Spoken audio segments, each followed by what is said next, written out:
السلام على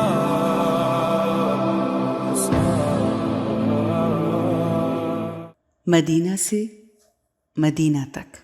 ابن زیاد کا سر مطہر کو بازاروں میں پھرانا اور امام کے سر کا کلام کرنا۔ صاحب ارشاد لکھتے ہیں، دوسرے دن صبح ابن زیاد کے حکم سے امام حسین علیہ السلام کے سر کو کوفہ کے تمام بازاروں، گلیوں اور قبائل عرب میں پھرایا گیا۔ مرحوم مجلسی علیہ رحمہ بہار میں روایت کرتے ہیں کہ زید بن ارقم کہتے ہیں کہ میں اپنے گھر کے کمرے میں بیٹھا تھا کہ اچانک میں نے ایک بلند نیزہ دیکھا جس پر امام حسین علیہ السلام کا سر نصب تھا۔ جب وہ نیزہ میرے گھر کے سامنے سے گزرا تو میں نے سنا کہ سر مطہر قرآن کی آیات کی تلاوت کر رہا تھا۔ اس سر مقدس سے آیات سنتے ہی میرے جسم کے رونگٹے کھڑے ہو گئے اور میں کانپ گیا اور عرض کیا، اے فرزند رسول، آپ کے سر کا بولنا بہت عجیب و غریب ہے۔ ابن شہر عاشوب نے روایت کی ہے، شامی لکھتا ہے کہ جب مظلوم کربلا کے سر کو صرافیوں کے بازار میں لٹکایا گیا تو میں نے خود دیکھا کہ سر مقدس نے کھانسی کی اور سورہ کہف کی آیات کی تلاوت کی، پس کوفیوں پر ضلالت بھی چھائی ہوئی تھی۔ دوسری حدیث میں ہے کہ سر مطہر نے ایک موقع پر اس آیت کی بھی تلاوت کی اور تمام لوگوں نے سنا، وَسَيَعْلَمُ الَّذِينَ ظَلَمُوا أَيَّ مُنقَلِبٍ يَنقَلِبُونَ۔ الغرض مختلف لوگوں نے امام حسین علیہ السلام کے سر اقدس کو قرآن کی مختلف آیات کی تلاوت کرتے ہوئے سنا۔ بعض معتبر کتب میں حارث بن عقیدہ سے روایت ہے، اس نے کہا کہ میں ان لوگوں میں شامل تھا جنہوں نے امام حسین کے سر کو نوک نیزہ پر اٹھایا ہوا تھا۔ میں نے خود سنا کہ سر مطہر نے سورہ کہف کی آیات کی تلاوت کی۔ میں شک میں پڑ گیا اور متحیر ہوا کہ ایک طرف تو امام کی دلربا آواز سے صدائیں مبارک سن رہا تھا اور دوسری طرف یہ فکر کرتا تھا کہ یہ سر بغیر بدن کے کیسے بول سکتا ہے۔ تو مجھے خطاب کر کے سر مطہر نے فرمایا، اے پسر وقیدہ، کیا تم نہیں جانتے کہ ہم آئمہ علیہم السلام اللہ کے نزدیک زندہ ہیں اور رزق کھاتے ہیں؟ جب یہ سنا تو میرا تعجب اور زیادہ ہو گیا اور میں نے دل میں خیال کیا کہ اس سر مطہر کو ان بدبختوں کے پاس نہیں رہنا چاہیے کہ یہ ظالم اسے اس قدر بے رحمی اور بے حرمتی کے ساتھ پھرا رہے ہیں اور توہین کر رہے ہیں، اور بس دل میں فیصلہ کیا کہ اس سر مقدس کو ان لوگوں سے چرا لوں۔ یہ خیال کرنا تھا کہ سر مقدس نے پھر مجھ سے خطاب کر کے فرمایا، اے فرزند وقیدہ، میرا خون بہانا خدا کے نزدیک بہت بڑا امر عظیم ہے، بنسبت اس کے کہ اب یہ میرے سر کو پھرا رہے ہیں، ان کی جو مرضی ہے کرنے دو، عنقریب انہیں اپنے اس برے عمل کی سزا ملے گی، جب ان کی گردنوں میں آگ کے طوق اور جہنم کی زنجیریں ہوں گی۔ ابن زیاد کی تقریر پر عبداللہ بن عفیف کی تنقید اور ان کی مظلومانہ شہادت۔ ابن زیاد اتنا شقی تھا کہ آل احمد کے اسیروں کی سرزنش اور توہین کر کے زندان بھیج دیا، اور وہ قیدی اپنی جان سے سیر تھے۔ امام سجاد علیہ السلام کے پاؤں میں زنجیر اور گلے میں طوق ڈال دیا گیا اور روتی آنکھوں سے ان کو اس زندان میں بھیج دیا گیا جو مسجد کے ساتھ واقع تھا۔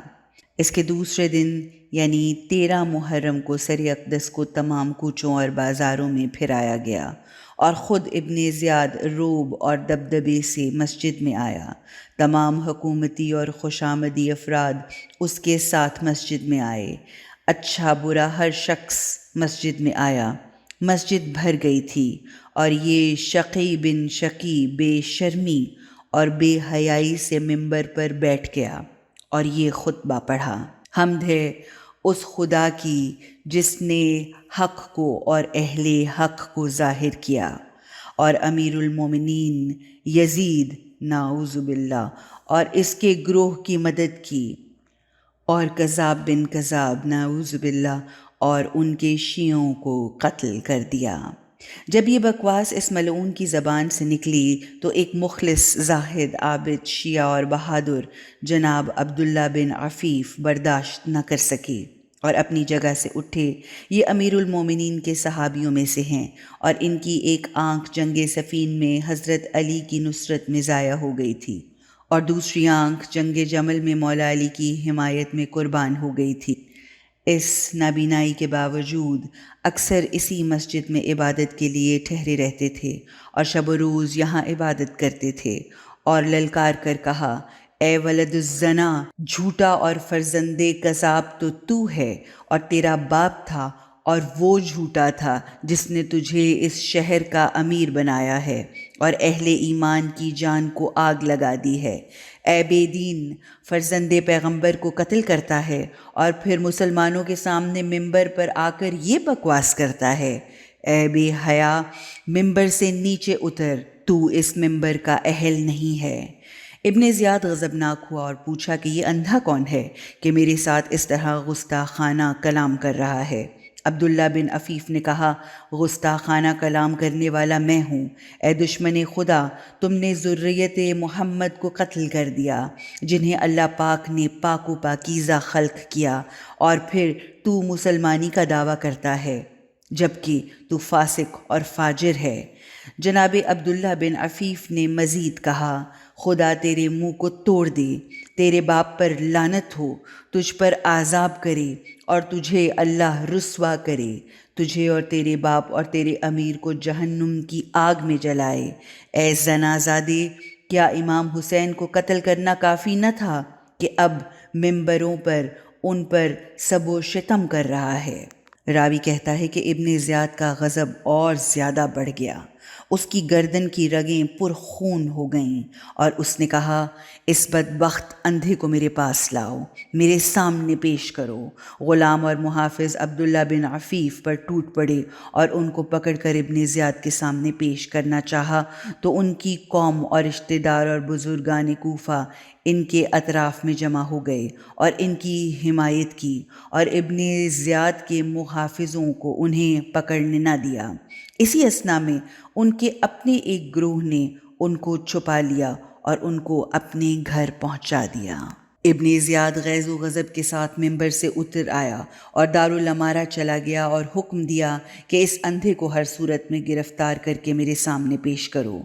صاحب روضۃ الصفا لکھتے ہیں کہ جب ابن زیاد دارالامارہ میں بیٹھا اور ارکان حکومت آئے تو ابن زیاد نے جناب عبداللہ بن عفیف کی جرت اور جسارت کے کمال کی شکایت کی کہ اس اندھے نے آج ہماری شان و شوکت اور غرور و تکبر کو خاک میں ملا دیا۔ محافظین نے کہا، حق آپ کے ساتھ ہے اور اندھے نے بڑی توہین کی ہے، لیکن ہمیں اس سے زیادہ دکھ اس بات کا ہے کہ ازدی قبیلے کے بزرگان ہمارے مقابلے میں آ گئے اور عبداللہ کو ہم سے محفوظ کر لیا۔ یہ بات ہم پر گراں گزری ہے۔ ابن زیاد خوشامدیوں کی تحریک سے غضبناک ہوا اور حکم دیا کہ بنی ازد کے اشراف اور بزرگان کے گھروں پر اچانک چھاپے مارو اور ان کو اپنے عزیزوں کے ہمراہ گرفتار کر کے میرے پاس لاؤ۔ پس ابن زیاد کے سپاہی ان بزرگوں کے گھروں پر حملہ آور ہوئے اور ان تمام کو گرفتار کر لیا۔ ان کے ہاتھ باندھ دیے گئے اور زندان میں ڈال دیا گیا۔ ان اشراف میں عبد الرحمن محب ازدی بھی تھا جو قبیلہ ازد کا سردار تھا۔ پس ابن زیاد ملعون نے محمد بن اشس، عمرو بن حجاج اور شبس کو بلایا اور کہا کہ جاؤ اس ظاہری و باطنی اندھے کو پکڑ لاؤ۔ یہ تین خونخوار سردار اپنے نوکروں، سپاہیوں اور غلاموں کے ساتھ عبداللہ بن عفیف کے دروازے پر گئے۔ ازدی قبیلے کے کچھ لوگ یہاں موجود تھے، انہوں نے مزاحمت کی تو جنگ شروع ہو گئی اور ازدی قبیلہ نے ابن زیاد کے سپاہیوں پر ہجوم کیا تو وہ شکست کھا گئے جبکہ ازدیوں کو فتح ہوئی۔ ابن زیاد کے کچھ سپاہی قتل ہو گئے اور کچھ زخمی ہو گئے۔ ابن زیاد کو خبر ملی تو اس ملعون نے مصری قبیلہ کو ان تین سرداروں کی مدد کے لیے روانہ کیا۔ جب یہ قبیلہ پہنچا تو پھر لڑائی شروع ہو گئی۔ دونوں طرف سے کافی لوگ مارے گئے اور ابن زیاد کے لشکر کو فتح حاصل ہوئی۔ ابن زیاد کے سپاہیوں نے عبداللہ بن عفیف کے گھر داخل ہونے کے لیے ہجوم کیا اور دروازہ توڑ دیا۔ عبداللہ بن عفیف کی ایک بیٹی تھی جو باپ کی خدمت کرتی تھی۔ اس لڑکی نے فریاد کی، بابا، ان سپاہیوں نے دروازہ توڑ دیا ہے، اب اندر داخل ہونے والے ہیں اور آپ کو گرفتار کر لیں گے، مجھے یتیم بنا دیں گے۔ یہ کہا اور گریہ ازاری شروع کر دی۔ عبداللہ نے کہا، میری آنکھوں کی ٹھنڈک ڈرو نہیں اور میرے دل کو بھی مت توڑو، پس مجھے تلوار دو اور میرے پہلو میں کھڑی ہو جاؤ اور دیکھتی رہو، جس طرف سے دشمن آئے مجھے بتاتے رہنا۔ بیٹی نے باپ کی تلوار دی اور خود ایک جگہ کھڑی ہو گئی کہ اچانک ابن زیاد کے سپاہیوں کا لشکر تلواریں اور نیزے لیے شور و غل کرتا اندر پہنچ گیا۔ ضعیف اور نحیف مگر دریا دل عبداللہ ایک تنگ مقام پر کھڑے ہو گئے اور اپنی تلوار کو اپنے گرد گھمایا، پھر حسرت بھری صدا سے کہا، کاش میری آنکھیں ہوتیں تو میں ابن زیاد کے سپاہیوں کی جانیں ان کے ہاتھوں پر رکھ دیتا۔ ان ملائین نے عبداللہ کے اطراف سے حملہ کیا۔ بیٹی بتاتی رہی، بابا اب دائیں طرف سے آئے ہیں، اب بائیں طرف سے، لیکن بیت کی شاخوں کی طرح کانپ رہی تھی اور شجاع ضعیف ایسی تلوار مارتے کہ سپاہی گر جاتا، حتیٰ کہ بقول ابی مخنف 30 سپاہیوں کو جہنم میں واصل کیا۔ آپ لڑتے لڑتے تھک گئے اور کمزور ہو گئے۔ بیٹی نے جب یہ دیکھا کہ اس کا باپ اب تھک چکا ہے اور لڑنے کے قابل نہیں رہا، لہٰذا گرفتار ہو جائیں گے، تو ایک دکھی فریاد کی کہ ہائے میری بے کسی کہ میرے باپ کا کوئی حامی اور ناصر نہیں ہے۔ بیٹی بار بار بلند آواز سے یہی کہتی کہ لوگو میرے بابا کی مدد کو آؤ، بابا میں تیری غربت اور مظلومیت پر بہت دکھی ہوں، کاش میں مرد ہوتی تو تمہارے سامنے اپنی جان قربان کر دیتی، لیکن بابا میں مجبور ہوں کہ تجھے اس حالت میں دیکھ رہی ہوں، کاش میں مر جاتی۔ بالآخر اس ضعیف عبداللہ بن عفیف کو گرفتار کر لیا گیا اور ان کے ہاتھ باندھ دیے گئے اور کھینچتے اور گھسیٹتے عبداللہ کو ابن زیاد کے دربار میں لے آئے۔ اسی دوران میں اپنی بیٹی کے رونے کی آواز عبداللہ بن عفیف کے کانوں تک پہنچی تو غیرت میں آگ بگولا ہو کر کہا، اے مرجانہ کے بیٹے، مجھے جلدی قتل کر دے، میں اپنی بیٹی کا نامحرموں میں رونا اور نالہ کرنا برداشت نہیں کر سکتا۔ پس ابن زیاد نے حکم دیا کہ اس کو قتل کرو اور اس کے بدن کو لٹکا دو۔ اس سفید ریش عابد اور شب زندہ دار کو قتل کیا گیا اور بدن کو لٹکا دیا گیا۔ رات کو ازدی قبائل جمع ہوئے اور فیصلہ کیا کہ ہمارے لیے یہ بہت بڑی ننگ و عار کی بات ہے کہ ہمارے بزرگ کی لاش لٹکتی رہے اور ہم بستروں پر آرام سے سوتے رہیں۔ پس جمع ہو کر اسی رات جناب عبداللہ بن عفیف کا بدن سولی سے اتارا اور غسل و کفن دے کر اور نماز جنازہ پڑھ کر دفن کر دیا۔ شہادت امام حسین کی یزید کو اطلاع اور اس کا خوشی منانا۔ جناب سید الشہداء کے شہید ہونے اور اہل عیال کو قیدی کرنے کے بعد کوفہ میں مسجد کے ساتھ ایک ویران گھر میں زندان کے طور پر بند کر دیا گیا۔ سید الشہداء کے سر کو کوفہ کے بازاروں اور کوچوں میں پھرانے کے بعد ہر طرف اپنی فتح و کامیابی کی بشارتیں بھیجیں، خصوصاً مدینہ اور شام کی طرف امام حسین علیہ السلام کی شہادت کی خوشخبری بھیجی۔ سید علیہ رحمہ نے لکھا ہے کہ ابن زیاد نے یزید کو ایک خط لکھا جس میں امام حسین علیہ السلام کی شہادت اور ان کے اہل بیت کو قیدی کرنے کی بشارت دی۔ جب قاصد شام پہنچا اور یزید کو ابن زیاد کا بشارت نامہ دیا تو یہ ملعون بہت خوش ہوا اور امام کی شہادت سے اس کو بڑی راحت محسوس ہوئی۔ وہ ایک لحظہ کو سوچنے لگا اور بشارت نامہ پر غور کیا اور باطنی سرور کا اظہار کیا۔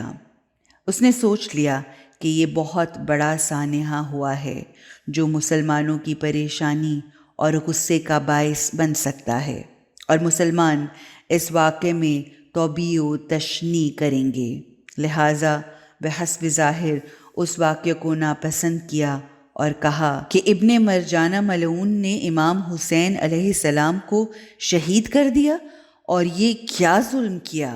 میں اس افعال پر راضی نہیں تھا، اور میں نے اسے امام حسین علیہ السلام کے قتل کرنے کا حکم نہیں دیا تھا۔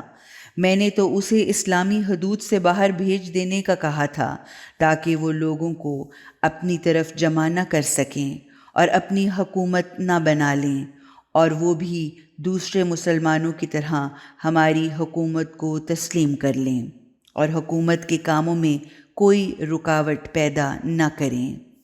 ابن زیاد بے وقوف نے جلد بازی میں ان پر ظلم کیا اور انہیں قتل کر دیا، اور ان کے اہل بیت کو قیدی کر کے کوفہ لایا گیا۔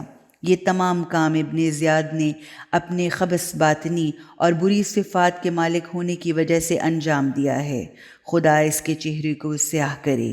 اس نے یہ کام بنی امیہ کی حکومت کی مضبوطی کے لیے کیا ہے۔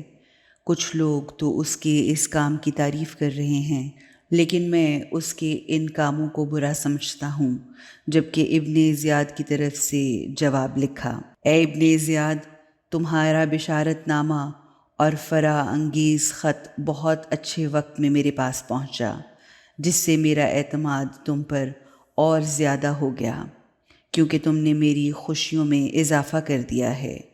تم پر آفرین اور ہزار آفرین کہ تم نے آل سفیان کا حق ادا کر دیا اور ہماری سابقہ جنگوں میں بہائے جانے والے خون کا اولاد علی سے انتقام لے لیا۔ جب میرا یہ خط پہنچے تو جلدی سے تمام مقتولین کے سروں اور قیدیوں کو شام بھیج دینا، تاکہ عراق میں کوئی فتنہ برپا نہ ہونے پائے، کیونکہ عراق شیعوں کا علاقہ ہے، جبکہ شام محبان آل امیہ کا علاقہ ہے۔ یزید نے لکھا کہ سروں اور قیدیوں کو ایسے راستے سے بھیجنا کہ راستے میں عرب ان کی حمایت پر کمر بستہ نہ ہو جائیں، اور جس قدر ان کو ذلیل و خوار کر سکتے ہو کرو، یہ ہمارے بزرگوں کی خوشی کا باعث ہوگا۔ زندان میں اہل بیت کو خوف زدہ کرنا۔ صاحب ارشاد لکھتے ہیں کہ جب ملائین امام حسین علیہ السلام کے سر کو کوفہ میں پھرانے سے فارغ ہوئے تو عبید اللہ ابن زیاد ملعون نے سر مطہر کے ساتھ دوسرے شہداء کے سروں کو اہل بیت کے قیدی قافلے کے ساتھ زجر بن قیس اور ابا بردہ بن عوف، طارق بن ابی طبیان اور شمر کی سربراہی میں شام بھیجا۔ تاریخ کامل میں ہے کہ جب مخدرات عصمت کو کوفہ لایا گیا تو زندان میں رکھا گیا۔ ایک دن زندان کے باہر سے زندان کے اندر پتھر ڈالا کہ جس پتھر پر لکھا تھا کہ ابن زیاد نے تمہارے بارے شام قاصد بھیجا ہے، جب وہ واپسی حکم نامہ لائے گا تو اس پر عمل ہوگا۔ اگر تم نے تکبیریں سنی تو سمجھ لینا کہ تمہیں قتل کر دیا جائے گا، ورنہ اپنی زندگی گزارنا۔ چند دنوں کے بعد ایک اور خط پتھر کے ساتھ باندھ کر زندان میں ڈالا گیا۔ اس خط کا مفہوم یہ تھا کہ شام کی طرف بھیجے ہوئے قاصد کے واپس آنے میں 3 دن باقی ہیں، لہٰذا تم وصیتیں کر لو۔ قاصد یزید کا خط لے کر ابن زیاد کے پاس پہنچ گیا، جس میں یزید نے لکھا تھا کہ امام سجاد اور قیدیوں کو شام میرے پاس بھیج دو، اور ابن زیاد نے موفر اور شمر بن ذوالجوشن کو بلایا اور ان کی نگرانی میں قیدیوں کو شام بھیج دیا۔ پھر عبد الملک بن حرث السلمہ کو امام حسین علیہ السلام کی شہادت کی خبر پہنچانے کے لیے عمر بن سعید مدینہ کے والی کے پاس بھیجا۔ ابن زیاد کے حاجب عبد الملک کی روایت ہے کہ ایک مرتبہ ابن زیاد کے پیچھے پیچھے میں قصر میں داخل ہوا تو اچانک دیکھا کہ آگ کے شعلے ابن زیاد کے چہرے کے سامنے آ گئے۔ اس نے ان سے بچنے کے لیے اپنی آستینیں چہرے پر رکھیں اور چہرے کو پھیر لیا۔ ابن زیاد نے پوچھا، کیا تو نے یہ شعلے دیکھے ہیں؟ میں نے کہا ہاں۔ اس نے کہا کہ اس بات کو لوگوں میں مخفی رکھنا اور کسی کو بیان نہ کرنا۔ ابن زیاد نے شہادت امام علیہ السلام کی اطلاع مدینہ بھیجی۔ ابن زیاد نے عبد الملک بن حارث کو مدینہ شہادت امام حسین علیہ السلام کی اطلاع کے لیے بھیجا۔ عبد الملک خط لے کر مدینہ وارد ہوا تو ایک قریشی نے پوچھا کہ کیا خبر لائے ہو؟ عبد الملک نے کہا کہ اپنے امیر عمرو بن سعید سے سننا۔ اسی قریشی نے کہا ان للہ و انا الیہ راجعون، کہ خدا کی قسم حسین علیہ السلام کو شہید کر دیا گیا ہے۔ عبد الملک مدینہ کے والی عمرو بن سعید کے پاس پہنچا تو اس نے پوچھا کہ کیا خبر ہے؟ عبد الملک نے کہا وہ خبر لایا ہوں جس سے آپ کو خوشی اور سرور ہوگا، اور وہ ہے کہ امام حسین علیہ السلام کی شہادت ہو گئی۔ عمرو بن سعید نے کہا کہ پھر یہاں نہ بیٹھو، باہر جاؤ اور لوگوں میں اعلان کرو۔ عبد الملک کہتا ہے کہ جو ہی میں نے ندا دی تو ہاشمی گھروں سے ایسی آہو فغاں اور گریہ زاری بلند ہوئی کہ اس قدر غم اور ماتم میں نے نہ کبھی سنا اور نہ دیکھا۔ میں دوبارہ عمرو بن سعید کے پاس آیا تو وہ بہت خوش تھا اور مسکرا رہا تھا اور کہنے لگا آج ہاشمی عورتوں کا رونا اس گریے کا بدلہ ہے جو عثمان کے قتل کے موقع پر بنی امیہ کی عورتوں نے کیا تھا۔ پس عمرو بن سعید منبر پر بیٹھا اور عوام کے لیے تقریر کی اور یزید کی تعریف کی، اور اس نے دوران تقریر میں امام حسین علیہ السلام کی شہادت کا تذکرہ کرتے ہوئے کہا ہم تو چاہتے تھے کہ حسین زندہ رہیں اور شہید نہ ہوں، لیکن وہ مسلسل ہمیں گالیاں دیتے تھے جبکہ ہم ان کی تعریف کرتے تھے۔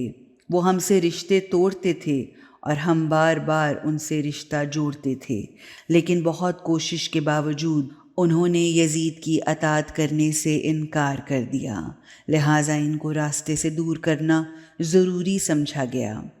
عبید اللہ بن صائب نے کہا اگر صدیقہ طاہرہ زندہ ہوتی اور اپنے بیٹے کا کٹا سر دیکھتی تو ہمیشہ روتی رہتی۔ عمرو بن سعید کو بہت غصہ آیا اور مکارانہ لہجے سے کہا کہ ہم جناب فاطمہ کے اقرب و اولیٰ ہیں، کیونکہ ان کے والد ہمارے چچا زاد اور ان کا شوہر ہمارا بھائی اور ان کا بیٹا ہمارا بیٹا ہے۔ ہاں، فاطمہ علیہ السلام ضرور بیٹے پر روتی اور ان کے قاتل پر لعنت کرتی۔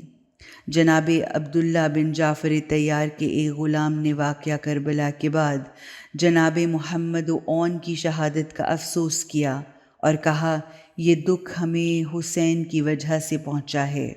عبداللہ بن جعفر کو بہت غصہ آیا۔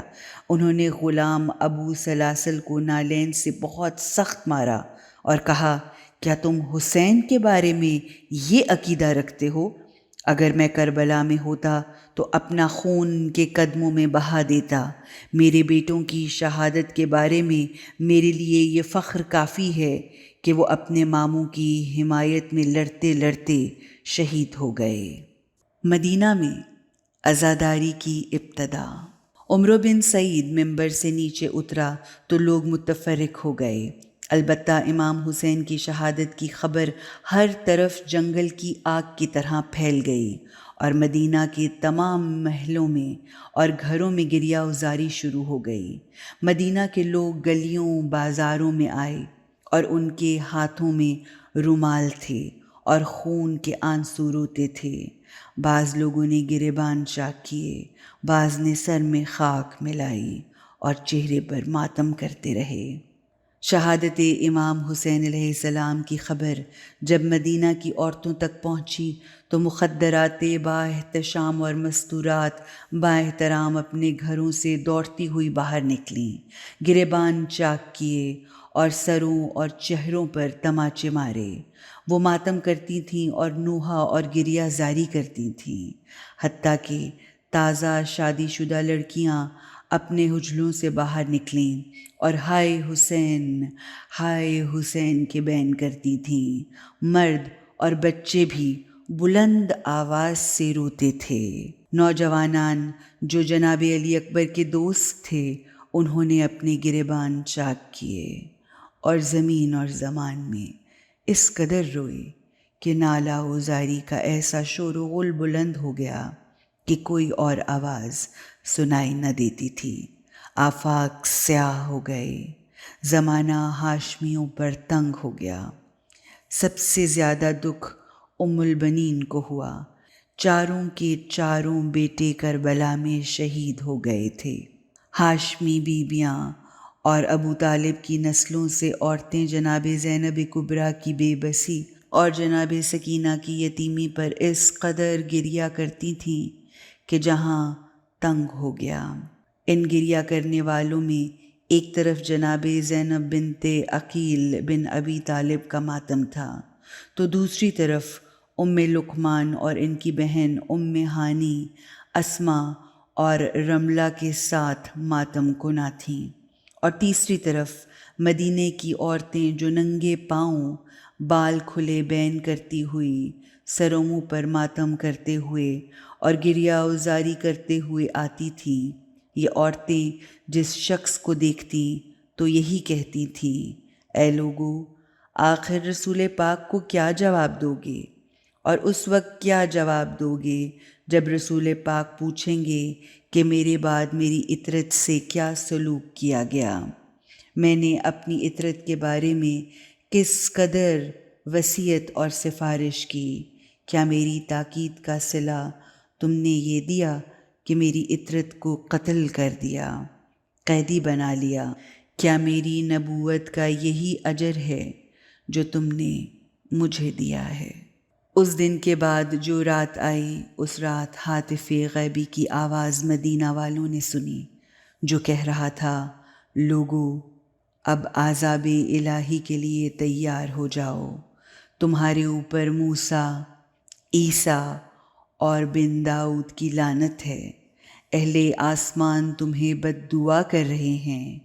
یہ آواز سنتے ہی مدینہ میں کوہرام مچ گیا، اور شہادت کی خبر نے مدینے کے تمام چھوٹے بڑے مردوں، عورتوں، حتیٰ کہ تازہ بیاہی لڑکیوں اور بچوں نے گریبان چاک کیے، اور اس قدر غم کا اظہار کیا کہ چند گھروں میں تو باقاعدہ مجلس عزا برپا ہو گئی۔ مرد و زن دستہ دستہ آتے، چاک شدہ گریبان سے مجلس میں بیٹھتے، نوحہ کرتے، اور پھر ایک گھر سے دوسرے گھر جہاں عزا خانہ بنا ہوا ہوتا وہاں جاتے اور وہاں ماتم کرتے، نوحہ پڑھتے۔ اسی طرح کی عزاداری مدینہ میں چند روز تک جاری رہی۔ پہلی مجلس اور عزا خانہ۔ ان چند گھروں میں جہاں صف عزا بچھی تھی، ان میں سے ایک گھر جناب ام البنین والدہ حضرت عباس علمدار کا تھا کہ جن کے 4 جوان بیٹے کربلا میں شہید ہوئے۔ دوسری مجلس عزا، دوسرا گھر جہاں صف عزا بچھی تھی، وہ حضرت امام حسین علیہ السلام کا گھر تھا کہ جناب فاطمہ صغریٰ بیمار یہاں عزادار تھیں۔ امام حسین علیہ السلام کا گھر بنی ہاشم کی عورتوں اور مردوں سے بھر گیا تھا، جو سب تعزیت کر رہے تھے اور جناب فاطمہ صغریٰ کو بابا کی شہادت پر ماتم کر کے تسلی دیتے رہے۔ تیسری مجلس اور عزا خانہ۔ تیسرا وہ گھر عزا خانہ بنا ہوا تھا جو امام حسن کا تھا، لیکن اب اس گھر میں کوئی نہ تھا، یہ خالی تھا، بس عزادار آتے اور نوحہ و گریہ ازاری کرتے اور پھر چلے جاتے۔ امام حسن علیہ السلام کے کمرے خالی پڑے تھے اور گھر میں کوئی نہ تھا۔ وحشت ہی وحشت تھی، کیونکہ ان کی اولاد واقعہ کربلا میں کچھ شہید ہو گئے اور باقی قید ہو گئے۔ چوتھی مجلس اور عزا خانہ جناب محمد حنفیہ کا گھر تھا کہ جس میں ہاشمی مرد و زن ماتم کرتے رہے۔ رسول پاک کی قبر سے ماتمی جلوس چلتا اور امام حسن کی قبر تک جاتا، اور وہاں سے جناب فاطمہ زہرا کی قبر تک ماتمی جلوس چلتے رہے۔ 15ویں فصل، سرہائے شہداء اور اہل بیت کی شام روانگی۔ جب یزید کا جوابی خط آیا کہ سروں اور قیدیوں کو شام بھیج دو، تو ابن زیاد نے زہر بن قیس کی سربراہی میں شہداء کے سروں اور امام سید سجاد کو پسیب گردن ہاتھ باندھ کر بما مخدرات عصمت کے بے محمل اونٹوں پر سوار کیا اور روانہ کر دیا۔ ابن عبد ربا کے قول کے مطابق غاز بن ربیعہ جرستی کہتا ہے کہ میں یزید بن معاویہ کے پاس بیٹھا تھا کہ اچانک زہر آیا۔ یزید نے ڈرتے ہوئے کہا، اے زہر، تیرے پیچھے کیا ہے؟ زہر نے کہا، آپ کو فتح و نصرت اور کامیابی کی مبارک ہو، اور کہا، ہم امام حسین علیہ السلام بنی ہاشم کے 18 جوان اور 60 اصحاب کے ساتھ آئے ہیں۔ ہم نے پہلے انہیں کہا کہ ابن زیاد کے حکم کی اطاعت کریں یا جنگ کے لیے تیار ہو جائیں، تو انہوں نے ذلت اختیار نہ کی اور جنگ کو اختیار کیا۔ روز عاشور ہر طرف سے ان پر حملے کیے گئے، تلواریں چلیں، اور جتنا وقت قصاب کے اونٹ نہر کرنے میں صرف ہوتا ہے، اتنے ہی وقت میں ہم نے امام حسین علیہ السلام کے تمام ساتھیوں کو قتل کر دیا۔ ان کے بدنوں کو صحرائے کربلا میں برہنہ بغیر دفن کے چھوڑ دیا، اور ان کے چہرے خون آلود سورج کی تپش میں پڑے سوائے پرندوں کے کوئی ان کے پاس نہیں ہے۔ یزید نے ایک لحظہ سر نیچے کیا اور پھر سر اٹھا کر کہا، میں تم پر امام حسین علیہ السلام کے قتل کے بغیر بھی راضی ہوتا۔ اگر میں ابن زیاد کے مقام پر ہوتا تو امام حسین علیہ السلام سے درگزر کر جاتا۔ صاحب ارشاد رقم طراز ہیں۔ سر امام علیہ السلام کو شام بھیجنے کے بعد اہل بیت کو شمر بن ذوالجوشن اور معفر بن سلبہ کی قیادت میں شام بھیج دیا گیا۔ البتہ امام سجاد علیہ السلام کے گلے میں لوہے کا خاردار توق اور پاؤں میں بیڑیاں پہنا کر شام کی طرف روانہ کیا گیا۔ کوفہ سے شام تک کاروان اہل بیت کے منازل۔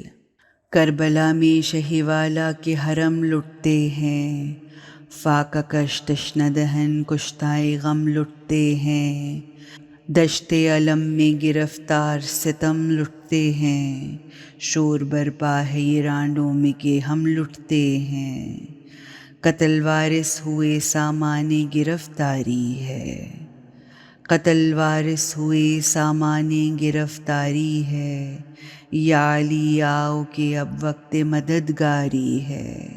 جب ہم اہل بیت محمد علیہ السلام کو بما شہدائے عظام کے سروں کے شام غم انجام بھیجا گیا تو ہر منزل پر کوئی نہ کوئی کرامت اور برہان حق ظاہر ہوئی، جس سے بعض لوگوں کی تنبیہ ہو جاتی تھی اور بعض کو ہدایت مل جاتی تھی، لیکن جو شقی تھے ان کی شقاوت میں اضافہ ہوتا رہا، کیونکہ خدا نے خود قرآن حکیم میں اس بات کا وعدہ کیا ہے۔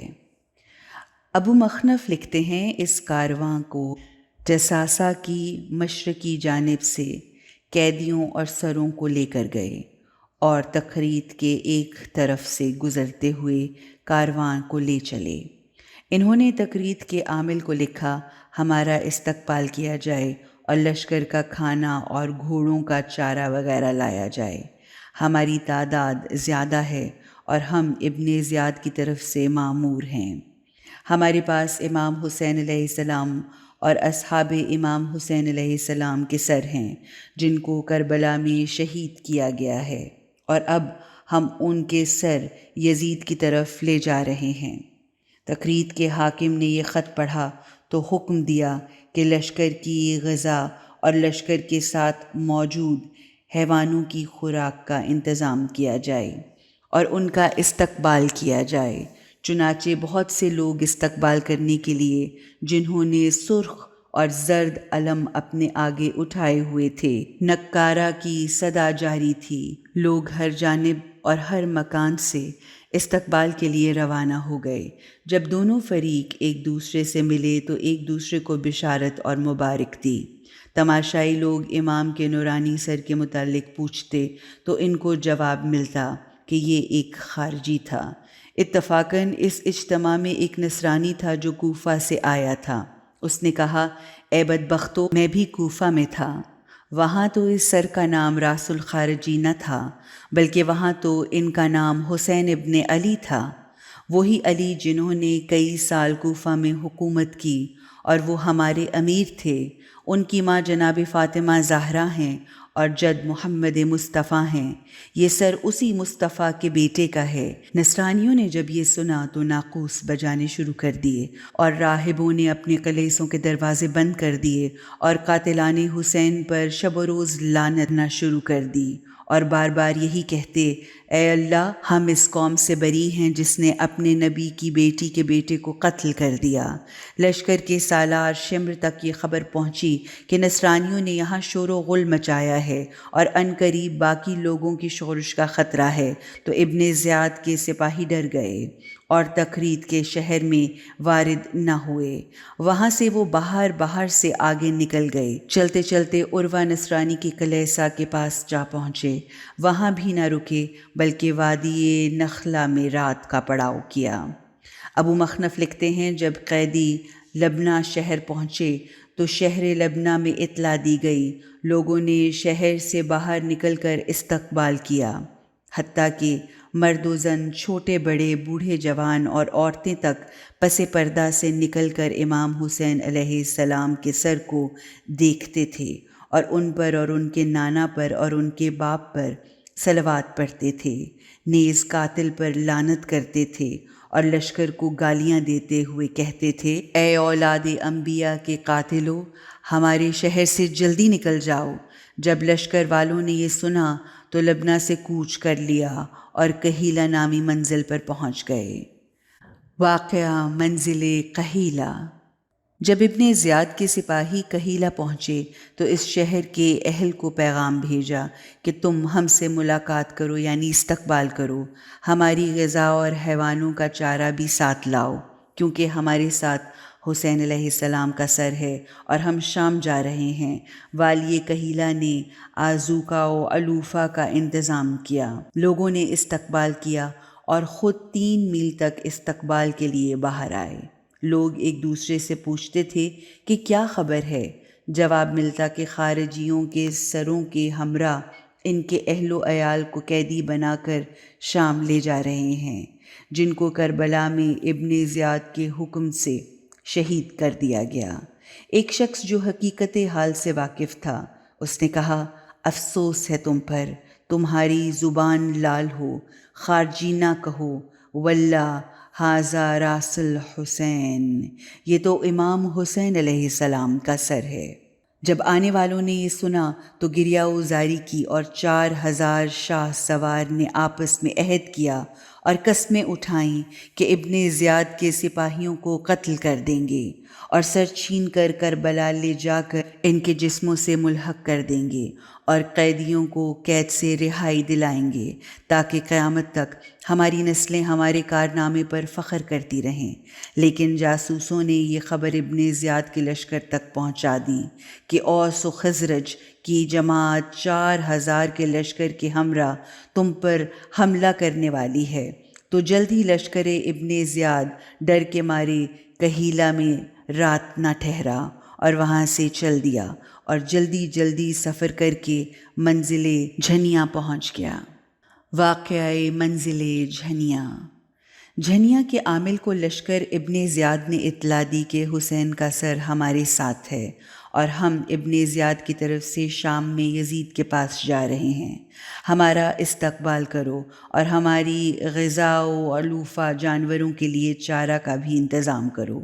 پس عامل نے شہر کو سجایا اور علم بلند کیے اور لوگ استقبال کے لیے آئے، لیکن جب ان کو پتہ چلا کہ ان کے پاس امام حسین علیہ السلام کا سر ہے تو 30,000 لوگ ان کے خلاف جمع ہو گئے اور جنگ کرنے کے لیے تیار ہو گئے۔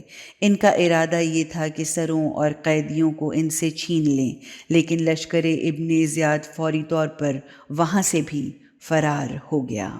واقعہ منزل موصل۔ لشکر ابن زیاد چلتے چلتے موصل کے نزدیک پہنچا تو کسی کو موصل کے امیر کے پاس بھیجا اور پیغام دیا کہ شہر کو آراستہ کرو اور ہمارا استقبال کرو، اور جب ہم تمہارے پاس پہنچیں تو زر و دولت مہیا کر کے ہم پر نثار کرو اور تمام شہروں کے حکام پر فخر کرو، کیونکہ امام حسین علیہ السلام اور ان کے بھائیوں اور صحابیوں کے سر اور ان کے خاندان کے باقی افراد کو قیدی کر کے ہم تمہارے پاس لائے ہیں، والسلام۔ موصل کے حاکم عماد الدولہ نے اہل شہر کو جمع کیا اور حالات حاضرہ بتائے اور کہا، اے قوم، ان کی باتوں کی طرف توجہ نہ کرو اور نہ ہی ان کا استقبال کرو، نہ اپنے شہر میں ان کو داخل ہونے دو، کیونکہ یہ تمہارے لیے ننگ و عار ہے۔ رعایا نے کہا، اے امیر، خدا تمہیں خیریت سے رکھے، تم ہمیشہ رعایا پر مہربان تھے اور ہیں، لیکن آپ جو حکم دیں گے ہم اس کی اطاعت نہیں کر سکتے۔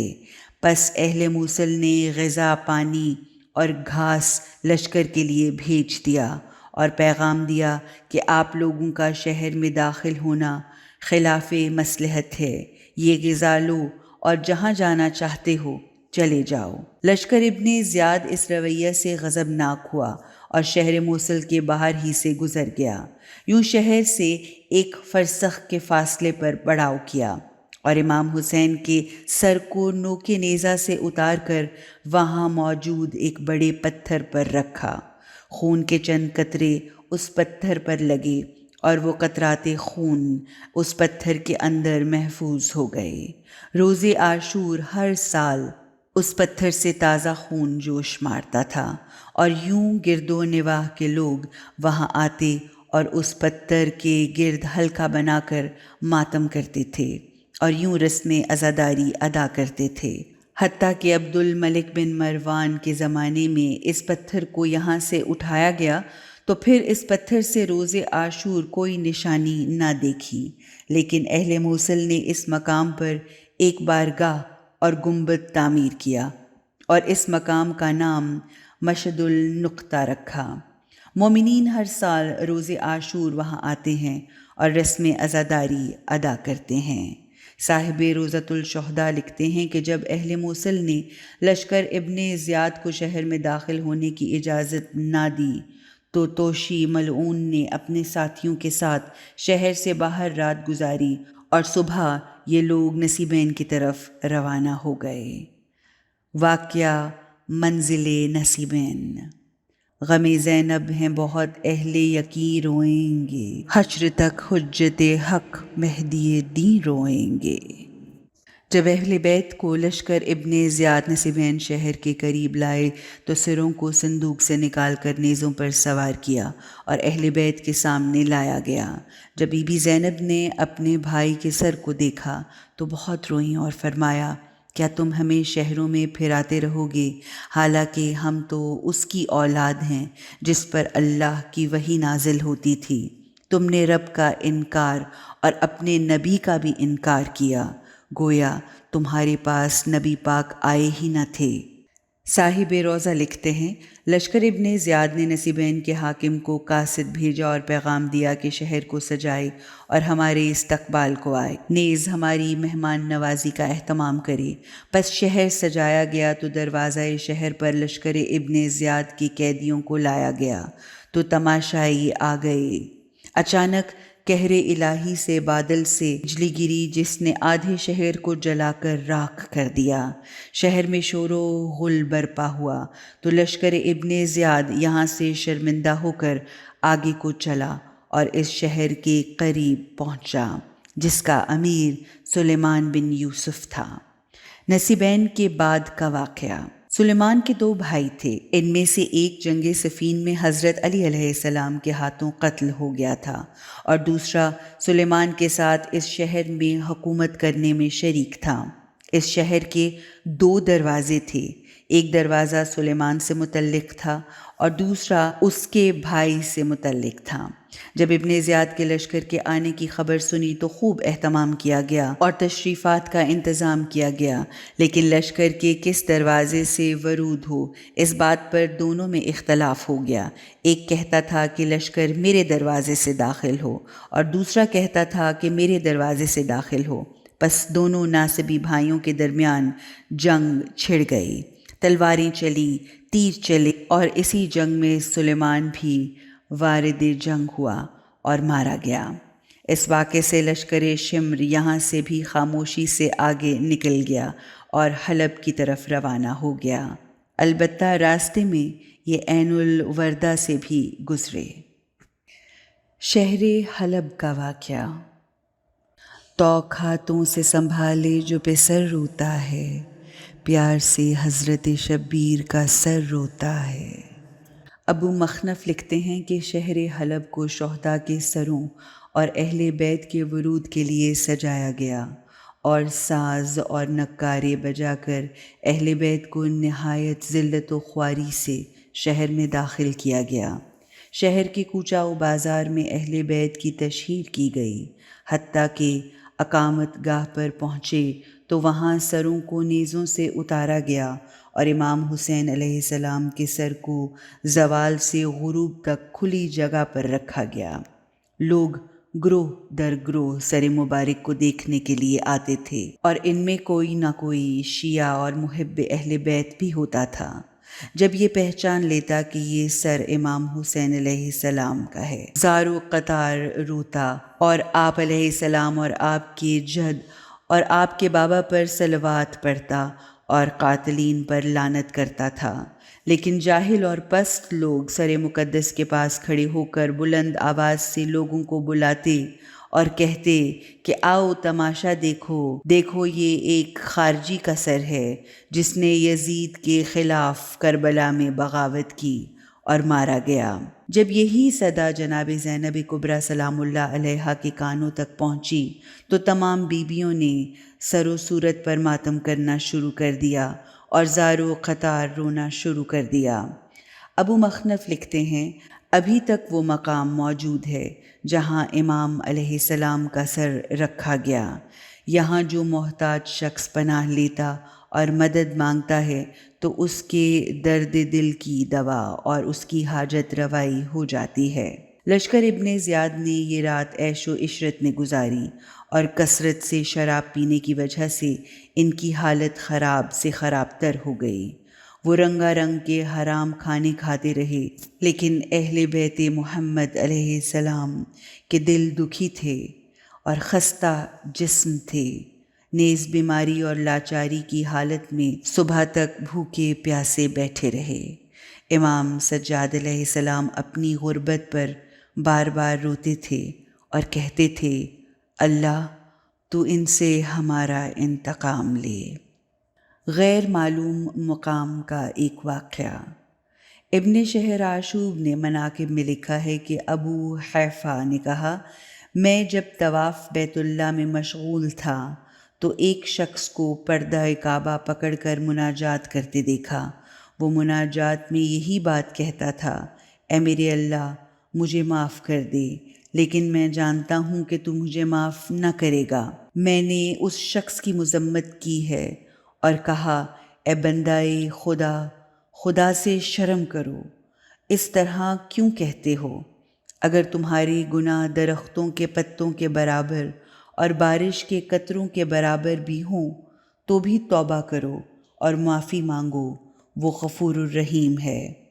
اس نے مجھے جواب دیا میں رحمت خدا سے نا امید ہوں کیونکہ میں نے بہت بڑا ظلم کیا ہے۔ میں نے کہا وہ کون سا گناہ ہے؟ اس نے کہا آؤ ایک طرف بیٹھتے ہیں اور میں تمہیں اپنا حال بتاتا ہوں۔ میں ان 50 لوگوں میں سے ہوں جو امام حسین علیہ السلام کا سر شام کی طرف لے کر جا رہے تھے۔ ایک دن امام علیہ السلام کا سر نوک نیزہ پر تھا کہ رات ہو گئی۔ رات کو ہم امام کے سر کو صندوق میں بند کر دیتے تھے اور اس کے پاس بیٹھ کر شراب پینے لگ جاتے تھے۔ اس رات شراب پینے اور مستی میں آ جانے کے بعد دوسروں کو نیند آ گئی، لیکن میں جاگتا رہا کیونکہ میں نے اس رات نہ شراب پی اور نہ ان کے ہم رنگ ہوا۔ آدھی رات کو جب فضا تاریک ہو گئی تو اچانک میں نے دیکھا کہ گرج چمک ہوئی، پھر آسمان کے دروازے کھل گئے اور ان دروازوں سے حضرت آدم صفی اللہ، حضرت نوح نجی اللہ، حضرت ابراہیم خلیل اللہ، حضرت اسماعیل ذبی اللہ، حضرت موسیٰ کلیم اللہ اور حضرت عیسیٰ روح اللہ اور حضرت محمد مصطفیٰ صلی اللہ علیہ وآلہ وسلم حبیب اللہ کے ساتھ آسمان سے اترے۔ جبرائیل ملائکہ کے گروہ کے ساتھ ان انبیاء کے ساتھ تھے۔ سب انبیاء اور ملائکہ امام حسین علیہ السلام کی سر اقدس والے صندوق کے پاس آئے۔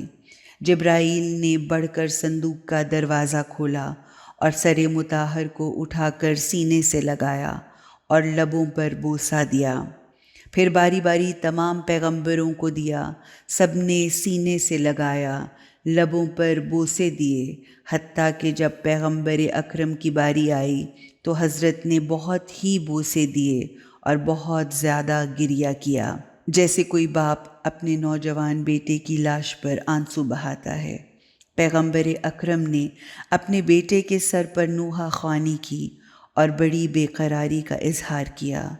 باقی انبیاء رسول پاک کو تسلیاں دیتے تھے، لیکن رسول اکرم آرام نہ کرتے تھے کہ جبرائیل نے عرض کیا، یا رسول اللہ، خدا نے مجھے حکم دیا ہے کہ آپ کی اتباع کروں۔ اگر آپ مجھے حکم دیں تو میں اس زمین کو اٹھا کر دوبارہ پھینک دوں تاکہ زلزلہ برپا ہو اور شہر لوط کی طرح اوپر والا حصہ نیچے اور نیچے والا حصہ اوپر ہو جائے۔ پیغمبر اکرم نے فرمایا، جبرائیل، یہ قیامت ہی تو ہے، میں صبر کرتا ہوں تاکہ اس روز ان سے دشمنی کروں۔ رسول پاک نے پھر گریہ شروع کر دیا۔ ملائکہ رسول پاک کی گریہ سے بہت زیادہ ملول اور غم زدہ ہوئے، لہٰذا آگے بڑھے اور امام کے سر کے پاسبانوں کو مارنا چاہا۔ جب میرے پاس پہنچے تو میں نے پکارا، یا رسول اللہ، الامان الامان۔ خدا کی قسم، میں نے قتل حسین میں ہمراہی نہیں کی اور اس کام پر راضی بھی نہ تھا، خدا را مجھے معاف کر دیں۔ تو رسول پاک نے فرمایا، تم پر افسوس، کیا اب تم ان کے ہمراہ نہیں ہو اور اہل بیت کی غربت نہیں دیکھتے؟ میں نے عرض کیا، ہاں دیکھ رہا ہوں۔ پس فرمایا، خدا تجھے کبھی معاف نہ کرے گا۔ اور پیغمبر نے ملک الموت سے فرمایا کہ تم اسے چھوڑ دو، یہ خود بخود مر جائے گا۔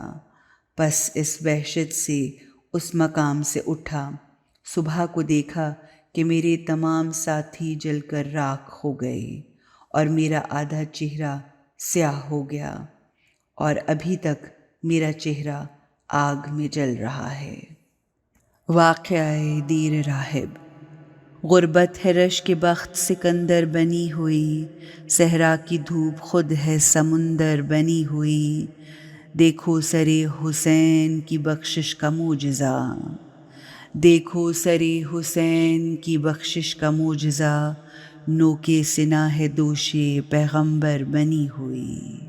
کتاب مدارج الحسینیہ میں حسین بن محمد بن احمد رازی سے اور وہ شیخ ابو سعید سے، نیز صاحب روضۃ الشہداء بھی ابو سعید دمشقی سے نقل کرتے ہیں کہ میں اس جماعت کے ہمراہ تھا جو امام علیہ السلام کے سر مطہر اور اہل بیت کو شام کی طرف لے جا رہی تھی۔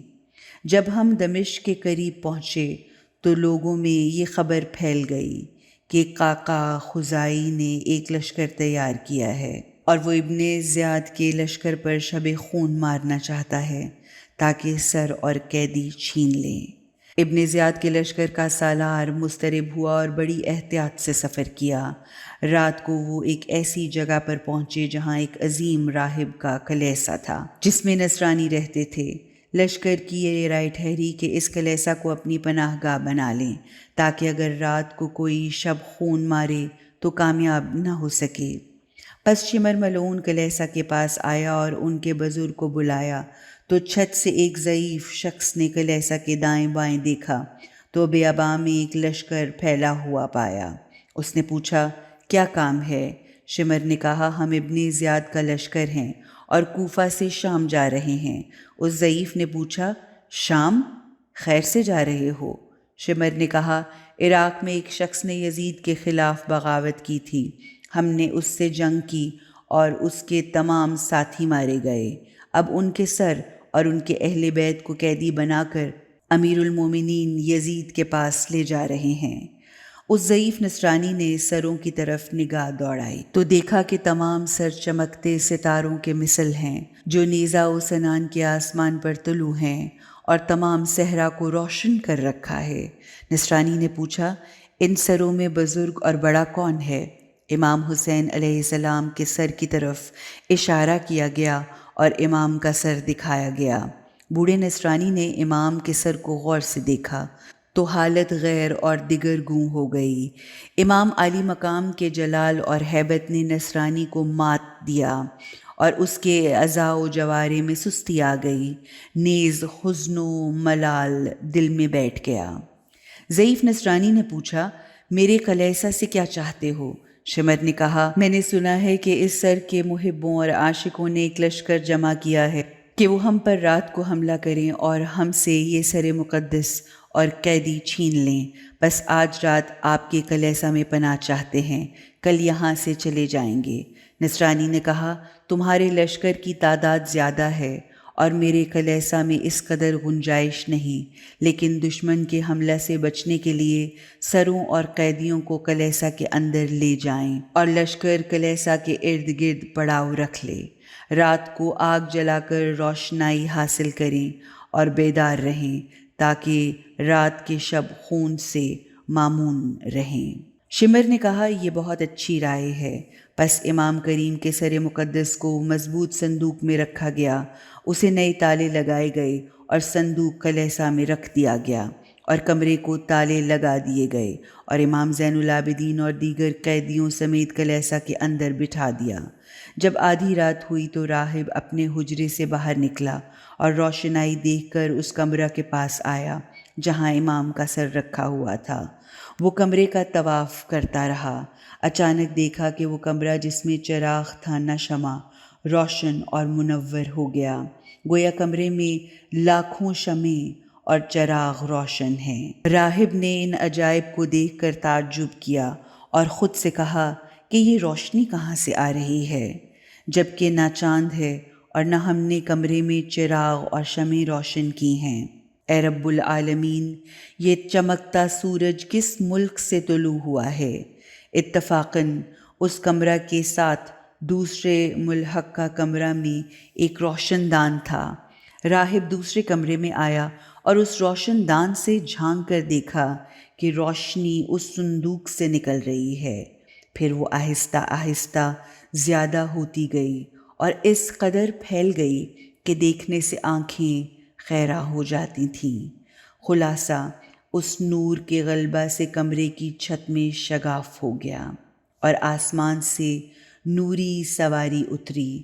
اس سواری سے ایک نورانی روحانی خاتون برآمد ہوئیں جن کے گرد کنیزوں نے حلقہ بنایا ہوا تھا اور وہ آواز دے رہی تھی، راستہ دو، راستہ دو، کیونکہ تمام مردوں کی ماں حوا اور صفیہ آ رہی ہیں۔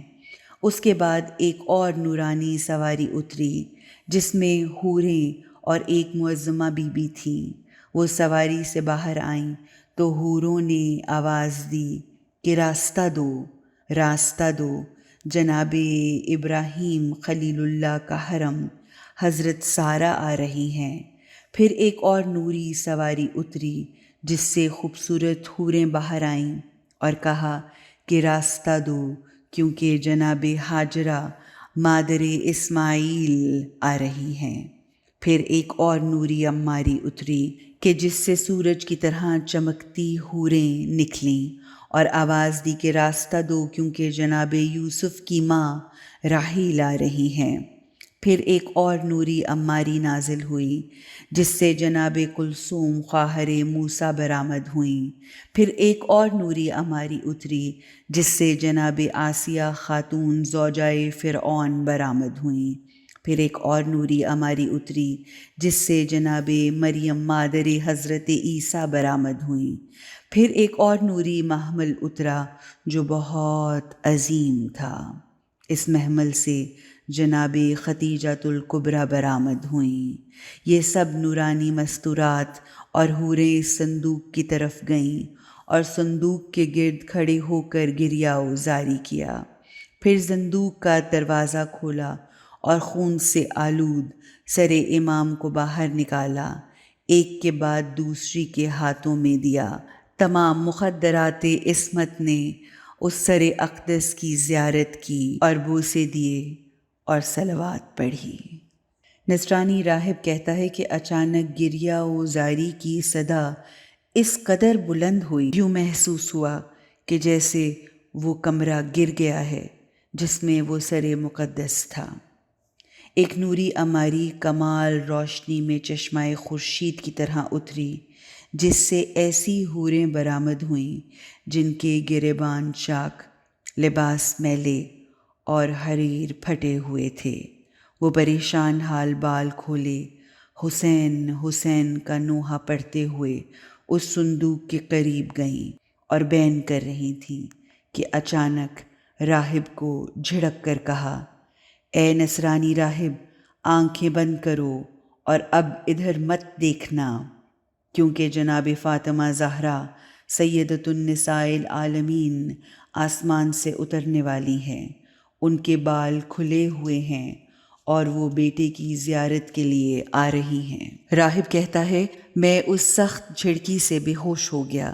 جب ہوش آیا تو اپنی آنکھوں کے سامنے حجاب دیکھا کہ اب مجھے وہ کمرہ اور اس میں آنے والی عماریاں اور نورانی مستورات کچھ بھی نظر نہ آتا تھا، لیکن ان مستورات کے نوحہ اور ندبہ کی آواز سنتا تھا کہ تمام مستورات نالہ ازاری اور بے قراری میں مشغول تھیں، لیکن اس قدر زار و قطار رونے اور گریہ زاری کے باوجود ایک مستور کی آواز میرے کانوں میں آ رہی تھی۔ وہ ایسے بین کر رہی تھی جیسے کوئی ماں اپنے جوان بیٹے کی موت پر بین کرتی ہے۔ وہ رو رو کر زیارت نامہ پڑھ رہی تھی۔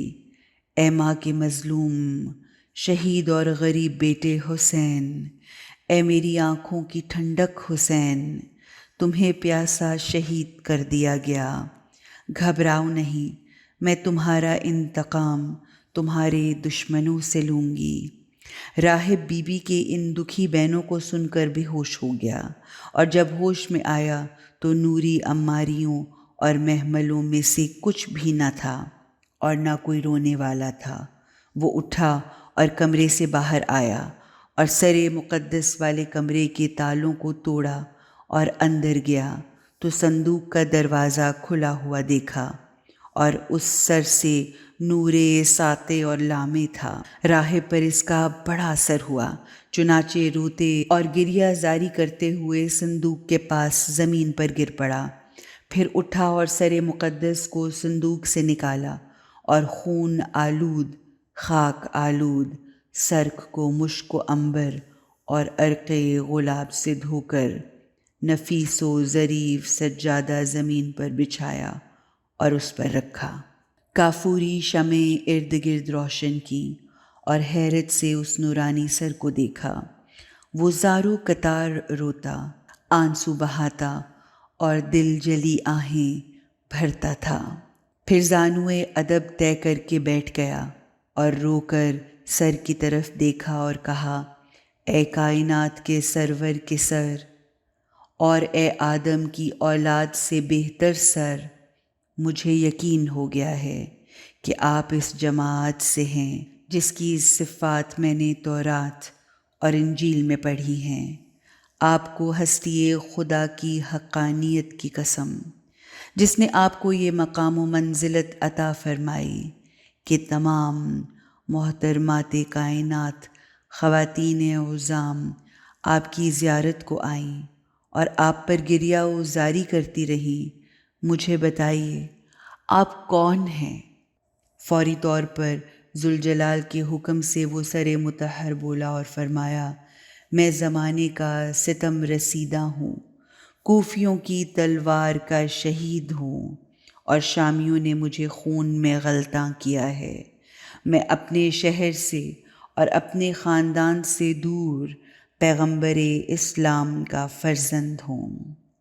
راہب نے عرض کیا، اے مظلوم، میں آپ کے قربان ہو جاؤں، ذرا واضح فرمائیے۔ امام نے فرمایا، اے راہب، میرے حسب و نسب کا پوچھتا ہے، یا میری پیاس کے متعلق پوچھتا ہے؟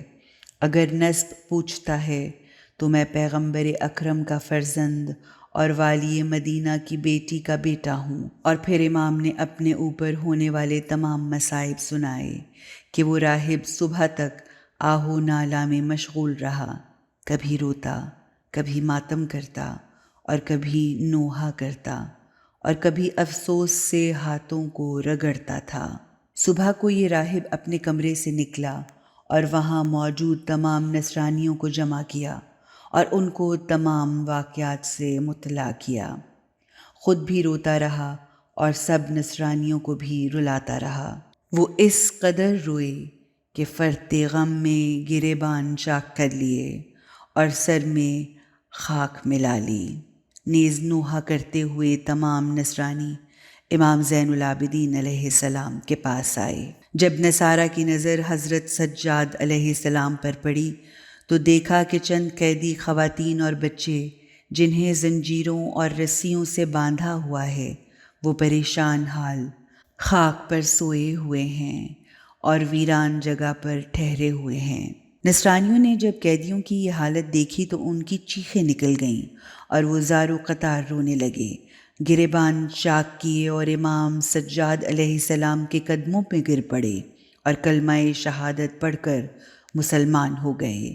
پھر راہب نے وہ واقعات بیان کیے جو رات کو اس نے دیکھے تھے اور عرض کی کہ میں قربان جاؤں، ہمیں اجازت دیں تاکہ ہم کلیسا سے باہر جا کر لشکر ابن زیاد پر شب خون لگائیں۔ ان کے ظلموں کی وجہ سے ہمارے دلوں میں غصے کو ہم خالی کر سکیں۔ اگر ہم قتل ہو گئے تو آپ کا ندبہ ہوگا۔